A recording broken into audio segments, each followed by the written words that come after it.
Hi, this is B.J. McRae. We're just about an hour and a half away from the start of the KISS and Queensryche concert at the Convention Center in Waco, and we know it's going to be a great show. Now, about 2 weeks ago, I had a chance to talk to Eric Carr, the drummer for KISS. The band had just finished a show in Memphis the night before, and were getting ready to take off for the Texas leg of their tour. Now, Eric really had some interesting things to say about himself, the band, and the show tonight in Waco.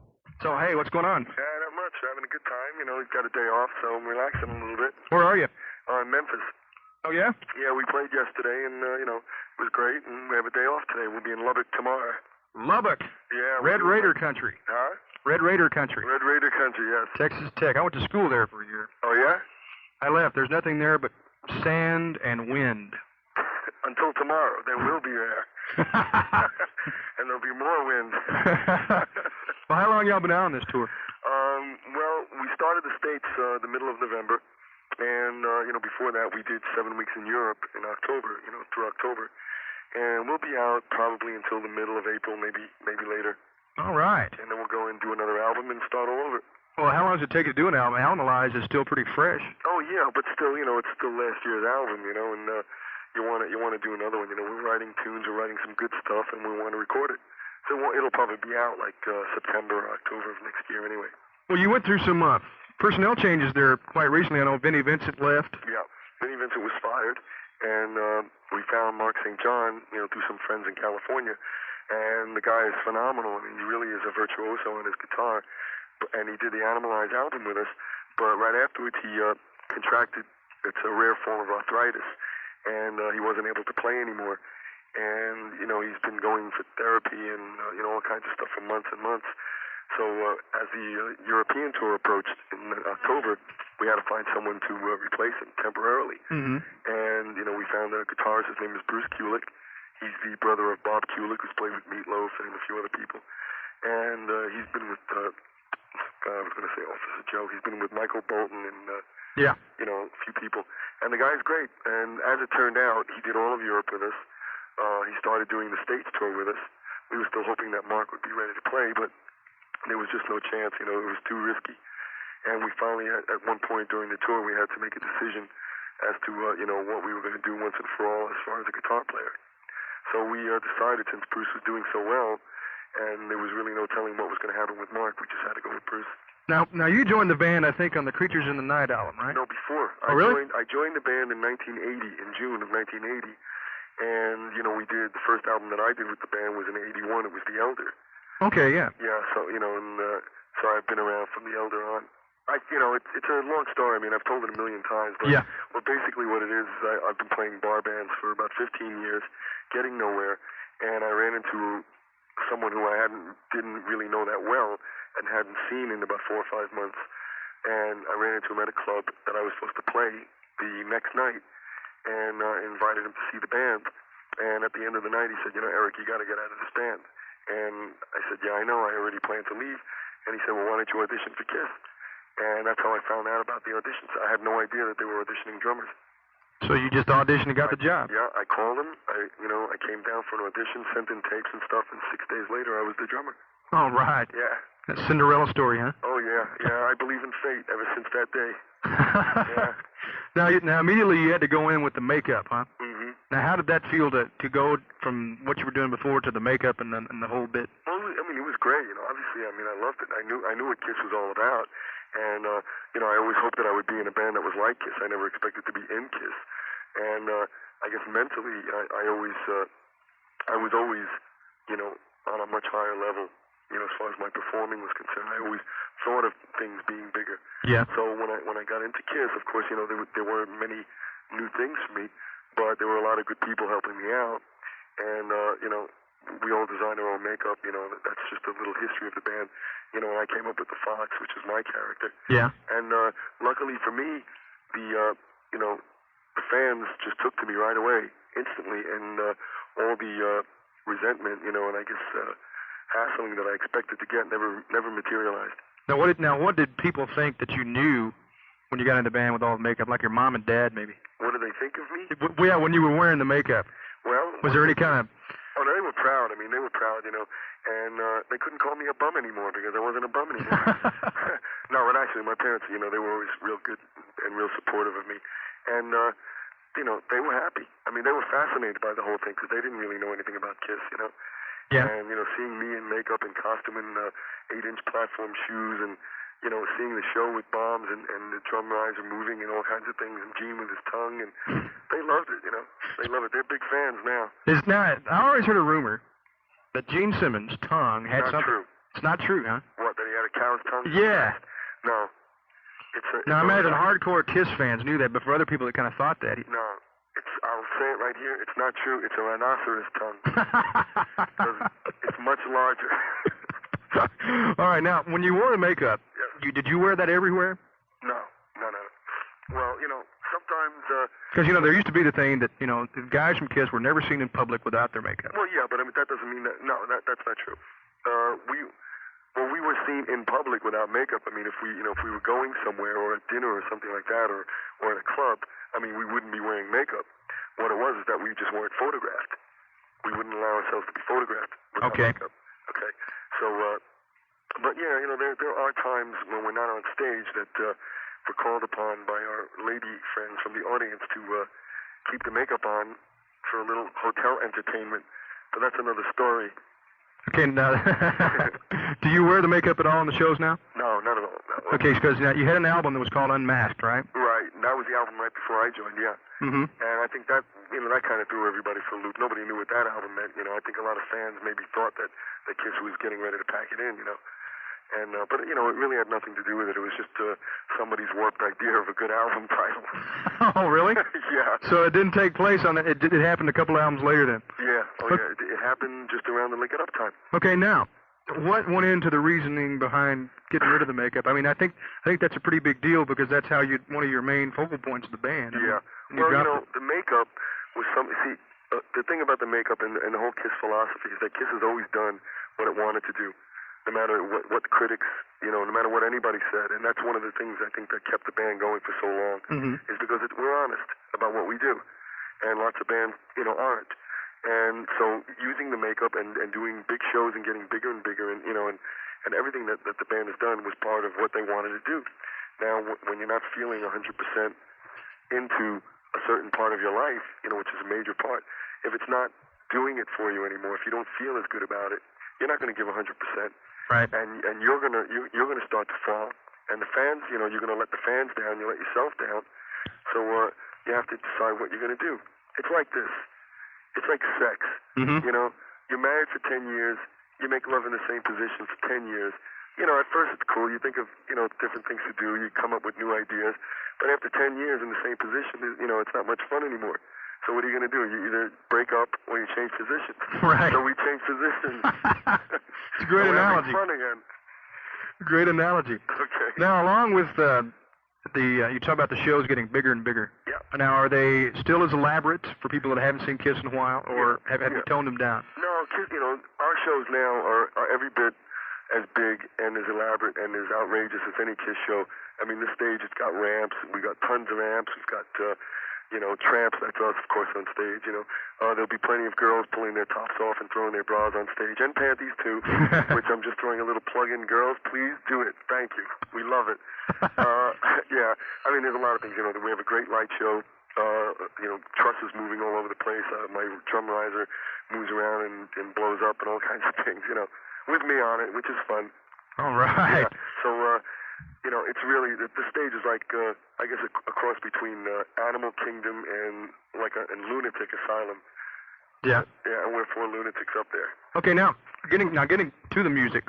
Now, used to the earlier albums, you know, it's like Detroit Rock City, that stuff, and there's a song called Flaming Youth. It was about just being young and rock and roll and partying and young love. Now, has the music changed since that time? Have you evolved kind of with the times, or how's your music going? Does. I mean, yeah, you know, you listen to new things that come out all the time. I mean, you know, every band that starts evolved from something that they heard before. Mm-hmm. You know, so there's really like nothing that's totally original, you know, out of left field. I mean, everything has influences from a lot of other parts. And, KISS is like any other band. You evolve. You keep your basic sound, and you keep what's really, really you. It comes out in the music. But you evolve, and you try new things, and that's what we always do. We try to make each album a continuation of what came before, and at least do what we want to do at the time. You know? Okay, where do you see your music going in the future? Kind of along the same way? Down the street. I just saw it. It left about a minute ago.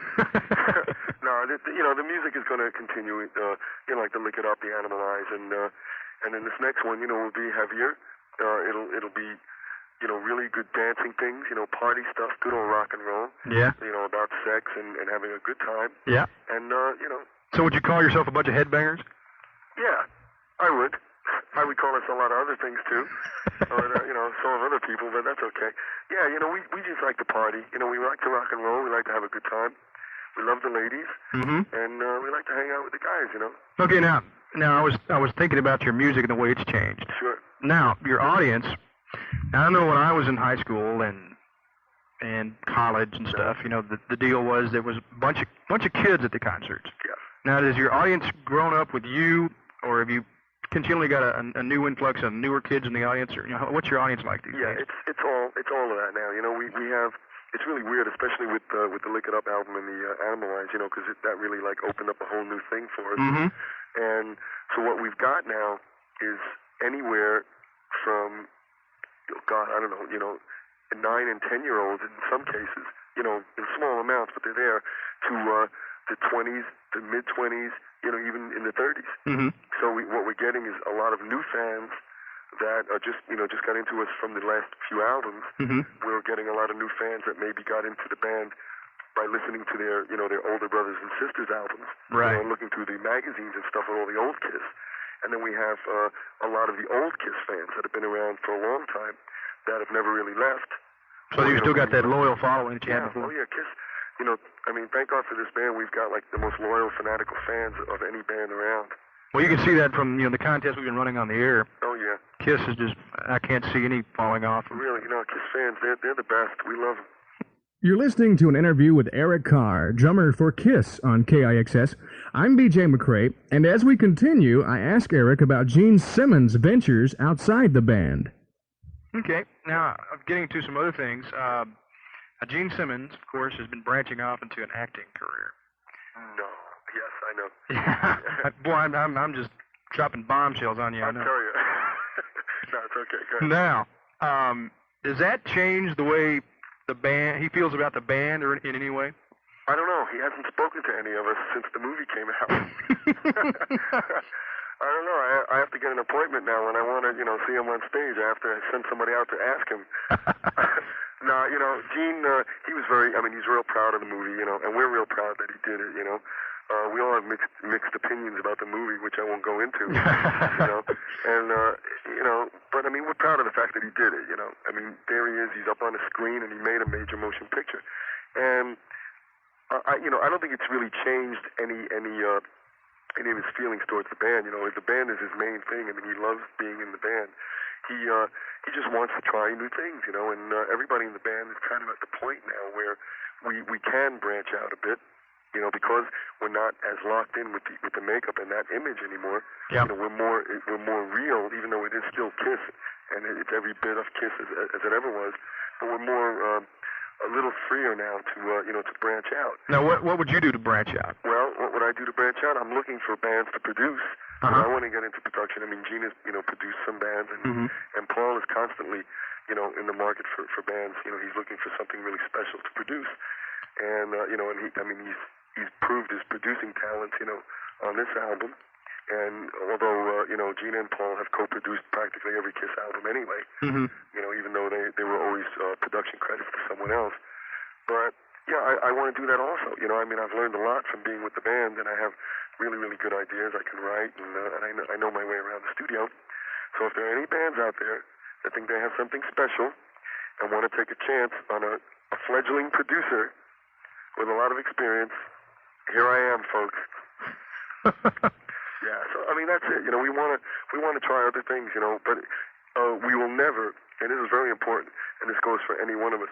We will never do anything that conflicts with the band. The band comes first. You're that dedicated. Absolutely. Now, if you had to use 3 adjectives Here we are. We're at a game show question. Now, adjectives are descriptive words. Yes, descriptive words that modify nouns. Okay. Well, Thank you. If you had to use 3 adjectives to describe the band, what would they be? Wow. These are always fun. Adjectives to describe the band. Sexy. Unbelievably sexy. That's one, okay? Yeah, okay. Unbelievably sexy. We added an extra word in there. Outrageous and loud. And emphasis on loud, huh? Yes. All right. Yes. Now, On stage and off. if you had 3 adjectives to describe yourself, what would they be? Well, I hate to say cute because everybody thinks I'm cute. I'm trying not to be cute. I'll say cute. I'll say very, very romantic and a wild man on stage. Okay. Now, one step further. What would you 3 adjectives would you use to describe your audience especially at your concerts? Okay. Rowdy. Animalistic. Yeah. Okay. Shall I say rock and rollish? No, I can't say that. Boy, I don't know. Headbanging. There you go. Yeah. Headbanging audience. Now, what for you is you talked about earlier about being in another band before and doing a lot of clubs. Yeah. Now you're in KISS. What do you feel within the realm of rock and roll or your personal life? What do you feel is your greatest personal accomplishment? Oh man. You as Eric Carr. Me as Eric Carr, my greatest personal accomplishment. God, that happened last night, but I can't talk about it. I can't. I was in love, man. It was terrible. Last night, huh? Oh yeah. No. But it's already over, huh? It's over. It's over. But it's all right. There are new cities to visit. Yeah. Anyway, no, I guess, man, my biggest accomplishment, besides just getting in KISS. I mean, getting in was like an unbelievable thing, but I think succeeding in the band was really the accomplishment. I really feel that I've added a lot to the band. I've helped change the sound. I've helped, make the band a little bit heavier, steer them in a heavier direction, and just like, with my influence, really become part of it and become synonymous with KISS instead of just the replacement. I was feeling that for a while, and I still get a little of that, but as the more time that goes by, the more I feel that I'm synonymous with KISS. People say, oh yeah, KISS, and then they name the names, and they think of Eric Carr as the drummer, not as the replacement for Peter. And I have one more. Actually, the most fabulous night of my life was in Melbourne, Australia. This was about 3 months after I joined KISS. We had just done a tour of Europe for 6 weeks, and in Melbourne we had a crowd of about 45,000, outdoor show. And as my drummer, I just started to move out for my solo. There were 45,000 screaming throats chanting Eric. Oh, really? Yeah, and it was great, and it continued. Now, this was weird because it happened in Europe. It just kind of spontaneously happened in Europe, so that every show, as I would start to move out in beat with my kick drum, the kids would go, Eric, Eric. It was happening all through Europe. I was like, astounded. And then, who knew that it was going to happen in Australia? But it just kind of happened, so the fans were like with me. And hearing 45,000 people screaming your name is quite an experience. Well, that sent chills to my spine just hearing about it. I can imagine if it was me. It was unbelievable. I mean, I couldn't believe it. I couldn't believe it. So I knew that I was in, I knew that I must be doing something right. Yeah. Well, what you talked about, there'll be women in other towns. I understand there must be a lot of groupies that hang around there every concert. Yeah, of course. It's just part of the job, man, Do you like that part of the job? Yes. It's a dumb question. Yes, no, I do. Let's put it this way. I was really I'm still romantic, and I don't treat anybody badly. I'm really, really nice to anybody that I meet and anybody that I stay with. But I kind of try to get myself out of being too romantic because it's real difficult on the road to get attached. So now this is a new, improved 1985 version of Eric Carr. So girls beware, because I'll be so nice that you won't even realize what just happened to you. Hey, now when y'all are out on the road and you're cruising along, who do you like to listen to besides yourselves? Oh God, I listen. I like Van Halen. I like the new album. I listen to Prince sometimes. I love the Police. God, Led Zeppelin is my favorite band, so whenever I get a chance, I always have Zepp tapes, on hand. Yeah. And, I mean, I love, the music, but, I really basically listen just for Bonzo, the drummer. Yeah. Because, I mean, he's my biggest influence, he's the guy that I wish I was, and I don't think there'll ever be anybody that'll touch him stylistically. I mean, just nobody sounds like that. Yeah. No matter what you may think of his technical skill, but just nobody plays like that, and I think it's phenomenal. But so I listen to Zepp and Van Halen, the Police, Peter Gabriel sometimes. So now you're getting into more of the artsier stuff here. Well, I would. I have one Peter Gabriel album, and it's great. It's got Shock the Monkey on it. It's a Security album, and it's got some great stuff on it. I like Motley Crue. I listen to Motley Crue, because I like that stuff. And our son, our sons, of course. Have to give our sons a plug. I don't usually like girl singers. They're gonna love this, but I really don't. There are very, very few that I like. What about Benatar? Benatar, I don't care for. I really don't. I like the songs. I don't care for her voice. She's got a great, very well-trained voice, but I just can't stand to listen to it. No offense, Pat. And but the only other girl singer that I really can stand to listen to is Patti Smythe from Scandal. No, that's what. For some reason, I thought you might say that. She's fantastic. She's got that rasp. Her voice is so emotional. It's emotional. That's great. The album, the Warrior album, is dynamite. I mean, song after song, it's like great stuff. But her voice is just so dynamite. Okay, you're on the road. You'll be in Waco Friday night. Yes, we'll be going Waco in Waco. That's right. Now, what can people expect from your show? I mean, what kind of show will you be presenting them? And...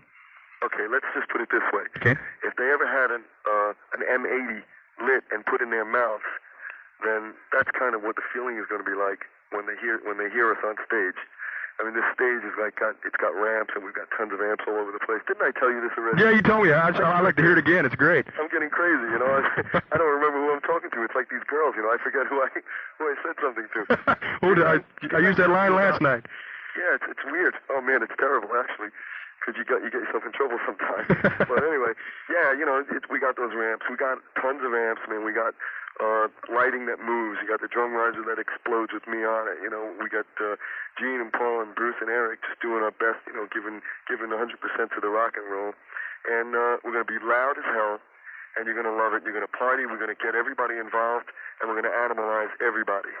You're gonna have a bunch of headbangers from Fort Hood. All right, man. These service guys. Sounds good. Those guys. I just want to leave a little message for everybody. I just want to tell all the listeners out there, man, don't be punks. Don't be chumps. Come to the show, because you're going to be sorry if you don't come, because all you're going to be hearing is how great it was and that you should have been there.